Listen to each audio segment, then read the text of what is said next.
Hello, hi, assalamu alaikum. Welcome back to my channel.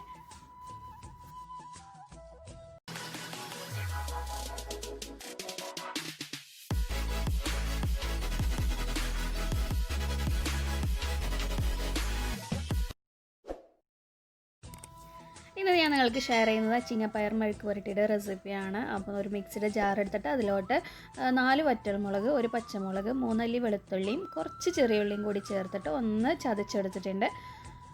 പിന്നെ വേണ്ടത് ഉണക്കപ്പയറാണ്. അതൊന്ന് വേവിച്ചെടുത്താണ്. ഒരു 3-4 വിസിൽ അടിച്ചിട്ടുണ്ടാവും കുക്കറിൽ. അധികം വെന്ത് കുഴയരുത് കേട്ടോ. നമുക്ക് കടിക്കാനൊക്കെ പറ്റുന്ന വിധത്തിലായിരിക്കണം വേവിച്ചെടുക്കേണ്ടത്. ഇനി നമുക്ക് അടുത്തതായിട്ട് ഒരു പാൻ വെച്ചിട്ട് അതിലോട്ട് കുറച്ച് വെളിച്ചെണ്ണ ഒഴിച്ചു കൊടുക്കാം. അപ്പോൾ ഞാൻ 1 ടേബിൾ സ്പൂൺ വെളിച്ചെണ്ണ ചേർത്ത് കൊടുത്തിട്ടുണ്ട്. കുറച്ച് 1 ടീസ്പൂണോളം കടുകും ചേർത്ത് കൊടുക്കുന്നുണ്ട്. കടുക് ഒന്ന് പൊട്ടി വന്നു കഴിഞ്ഞാൽ നമുക്ക് കറിവേപ്പില ചേർത്ത് കൊടുക്കാം.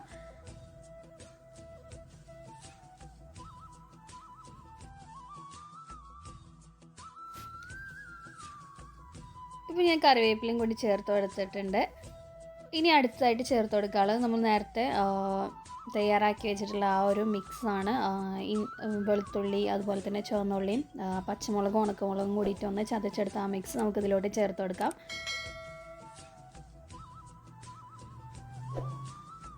അതും കൂടി ചേർത്തിട്ട് നന്നായിട്ട് തന്നെ മിക്സ് ചെയ്യുക. ഒന്ന് മൊരിഞ്ഞ് വരുന്ന വിധത്തിൽ നമുക്കൊന്ന് മിക്സ് ചെയ്തെടുക്കണം.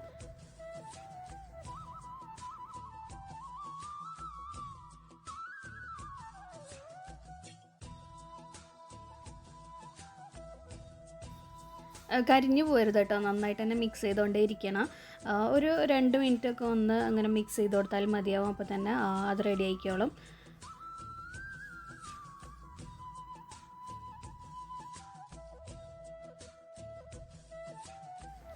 ഇനി അടുത്തായിട്ട് നമുക്ക് അതിലേക്ക് ആവശ്യമായിട്ടുള്ള ഉപ്പ് ചേർത്ത് കൊടുക്കാം. അപ്പോൾ ഈ ഒരു ടൈമിൽ നമുക്ക് ആവശ്യത്തിനുള്ള ഉപ്പ് ചേർത്ത് കൊടുക്കാം. പയറിൽക്കൊക്കെ ഉള്ള ഉപ്പ് ചേർത്ത് കൊടുക്കാം കേട്ടോ. അപ്പോൾ നമ്മൾ വേവിച്ചെടുക്കുമ്പോൾ ഉണക്കപ്പയർ വേവിച്ചെടുക്കുന്ന സമയത്ത് നമ്മൾ ആവശ്യത്തിനുള്ള കുറച്ച് സോൾട്ട് ആഡ് ചെയ്തിട്ടുണ്ടായി.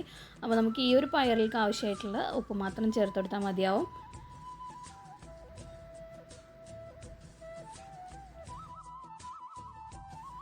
നന്നായിട്ടൊന്ന് മിക്സ് ചെയ്തതിന് ശേഷം കുറച്ച് മഞ്ഞൾപ്പൊടി ചേർത്ത് കൊടുക്കുന്നുണ്ട് കേട്ടോ. ഒരു 1/4 ടീസ്പൂണൊക്കെ മഞ്ഞൾപ്പൊടി ചേർത്ത് കൊടുക്കുന്നുണ്ട്. അപ്പോൾ പയർ വേവിക്കുന്ന സമയത്ത് ഉപ്പ് മാത്രമേ ചേർത്ത് കൊടുത്തിട്ടുള്ളൂ. എന്നിട്ട് നന്നായിട്ട് മിക്സ് ചെയ്തതിന് ശേഷം നമ്മൾ കട്ട് ചെയ്ത് വെച്ചിട്ടുള്ള നീളം പയറുണ്ടല്ലോ, അച്ചിങ്ങ പയർ, അത് ചേർത്ത് കൊടുക്കാം. അപ്പോൾ ഈ ഒരു ഷേപ്പിൽ തന്നെ കട്ട് ചെയ്തെടുക്കാൻ ശ്രമിക്കുക കേട്ടോ. നീളത്തിൽ കട്ട് ചെയ്തെടുക്കുന്നതായിരിക്കും ടേസ്റ്റ് കൂടുതൽ. എന്നിട്ട് നന്നായിട്ട് മിക്സ് ചെയ്തതിന് ശേഷം അടുത്തായിട്ട് അതിലേക്ക് ചേർത്ത് കൊടുക്കുന്നത് തേങ്ങയാണ്. അപ്പോൾ തേങ്ങ ഞാനൊരു 2 ടേബിൾ സ്പൂണോളം ചേർത്ത് കൊടുക്കുന്നുണ്ട്.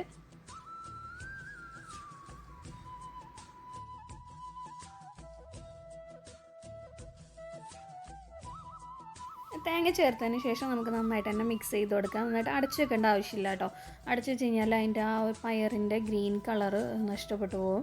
അപ്പോൾ അതുകൊണ്ട് അടച്ചു വെക്കേണ്ട ആവശ്യമൊന്നുമില്ല. നന്നായിട്ട് ഇടയ്ക്കിടയ്ക്ക് മിക്സ് ചെയ്ത് കൊടുത്താൽ മതിയാവും. അപ്പോൾ തന്നെ ആ ഒരു പയർ വേവായിട്ട് വന്നോളും. അതിപ്പോൾ നന്നായിട്ട് മിക്സ് ചെയ്തതിന് ശേഷം ഞാൻ നേരത്തെ വേവിച്ച് വെച്ചിട്ടുള്ള ഉണക്കപ്പയറുണ്ടല്ലോ, അത് ചേർത്ത് കൊടുക്കുന്നുണ്ട്. എന്നിട്ട് നന്നായിട്ട് തന്നെ മിക്സ് ചെയ്ത് കൊടുക്കുക. എന്നിട്ട് അതൊന്ന് വേവുന്ന വരെ നമുക്കൊന്ന് വെയിറ്റ് ചെയ്യാം.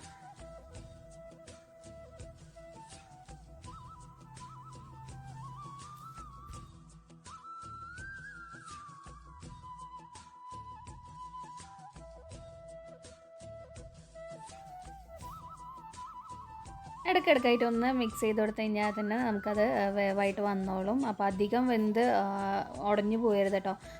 നമുക്ക് വെള്ളമൊന്നും ഒഴിക്കേണ്ട ആവശ്യമൊന്നുമില്ല. ഇടയ്ക്കിടയ്ക്കായിട്ട് ഇതേപോലെ ഒന്ന് മിക്സ് ചെയ്ത് കൊടുത്താൽ മതിയാവും.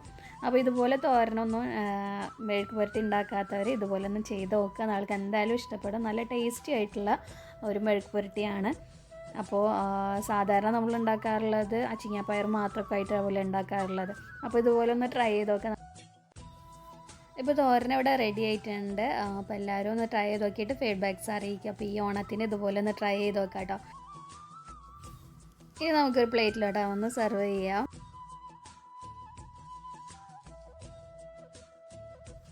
നിങ്ങൾക്ക് ഈ ഒരു റെസിപ്പി ഇഷ്ടപ്പെട്ടു എന്ന് വിശ്വസിക്കുമെന്ന്. ഇഷ്ടപ്പെട്ടെങ്കിൽ please do subscribe, like and share. Thank you so much for watching. By.